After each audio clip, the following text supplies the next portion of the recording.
This morning, House Financial Services Committee Chairman, Texas Congressman Jeb Hensarling. Congressman, it's good to see you. Thanks so much for joining us. Thank you. We want to get to the regulatory environment and obviously the tax plan, but obviously this story coming amid allegations against Roy Moore, John Conyers, Al Franken, Harvey Weinstein. Your reaction?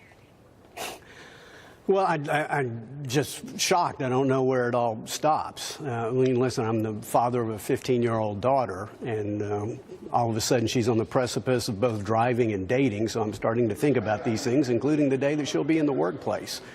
And so it's just shocking to see all these revelations spread across so many different institutions and industries all over America.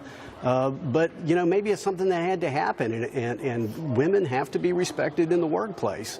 I know it's something that the Speaker here in the House is very serious about, and mandatory training is going to be required for all members and all staff. And so a new day is dawned, and a new day needed to dawn, and I just continue to be shocked at all the shoes that are dropping all over America. So with that new day, are you expecting change in Congress as well? People are scratching their heads over this creep list, over this fund to quiet accusers.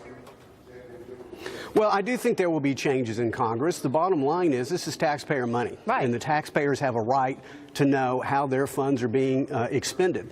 You know, I know some about this. There's a lot more that I think members of Congress need to know. Some of this has to do with, for example, employees of the architect of the Capitol. Some have to do with Capitol Police. Some of this has to do with other forms of discrimination besides sexual harassment. But these are settlements, and it's taxpayer funding, and it needs to be transparent, and it's not. That has to change. And let's move on. I want to ask you about the leadership at the Consumer Financial Protection Bureau. Wow, what an ordeal, huh? I mean, last night a federal judge refuses to block President Trump's appointment of Mick Mulvaney, your colleague, as interim director of the agency. The judge rejected an argument from Obama-era official Leandra English, who called herself the rightful acting director. Your thoughts? Was justice served here, and what should we look for at the Consumer Protection Bureau going forward? Well, this makes for great theater, but it makes for really lousy economics, and it makes for really lousy democracy. So Richard Cordray, the previous director, came in under a legal cloud. Clearly, he is departing under a legal cloud as well. So I don't know what this Miss English is attempting to do. I don't know if she's just a member of the far left trying to get a merit badge from the resistance movement. But the bottom line is all the legal authority is with the president.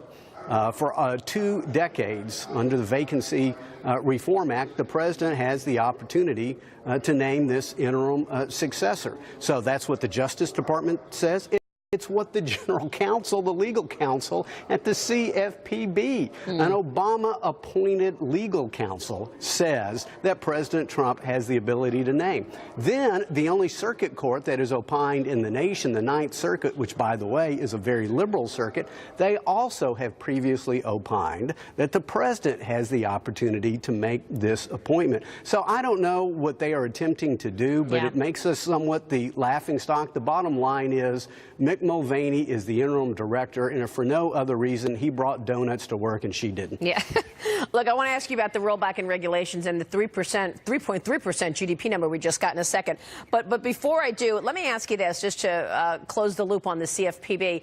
Can you name the kinds of things that this agency has been able to do for the consumer? Because every day we come into here, another story about Wells Fargo. So yesterday we heard that Wells Fargo bankers were, you know, taking advantage of people just to get better bonuses. I mean, where was the CFPB on all of this stuff? Well, they were asleep at the wheel. And so here's what's so ironic. I mean, number one, we have an institution that is arguably the most powerful, unaccountable agency in the history of our republic.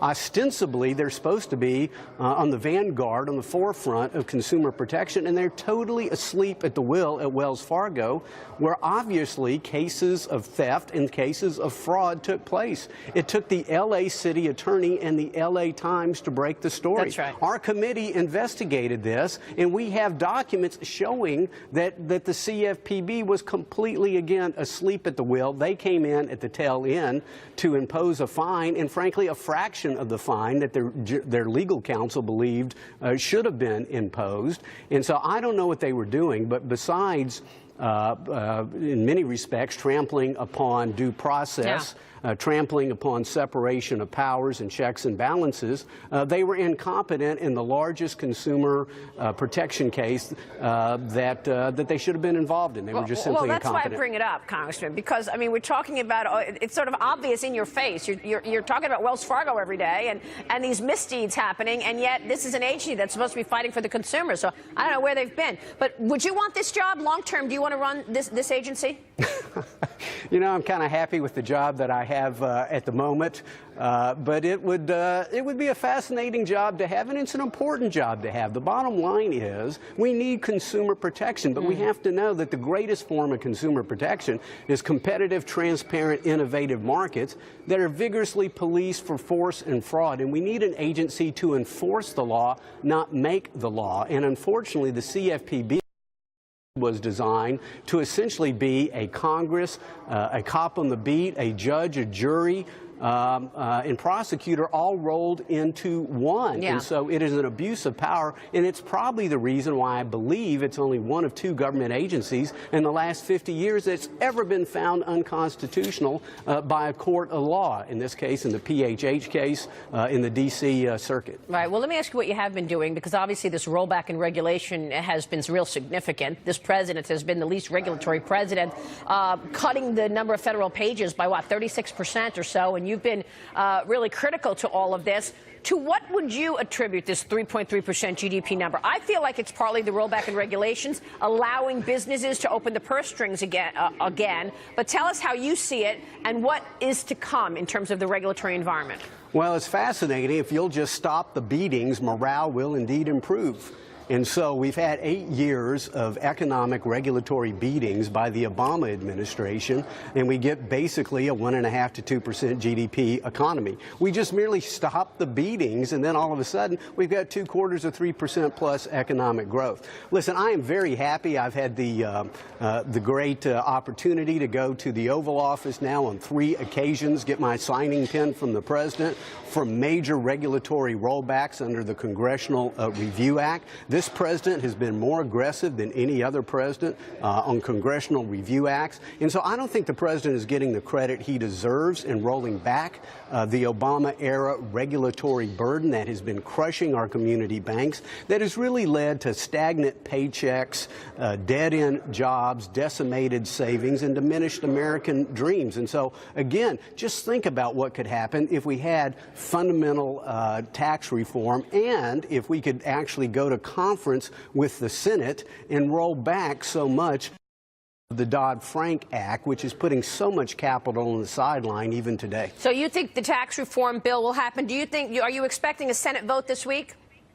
Well, I am. I'm not quite ready to bet my firstborn on it, but right now I am expecting a vote this week, and I'm very, very bullish. I mean, Republicans want to get this done.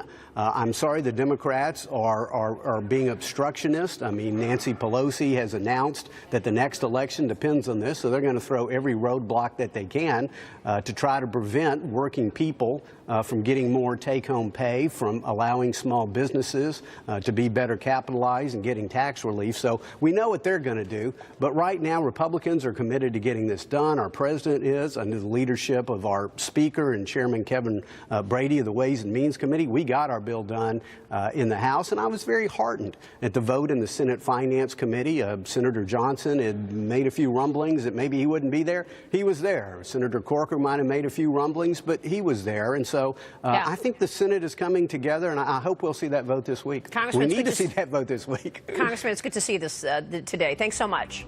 Thank you, Maria.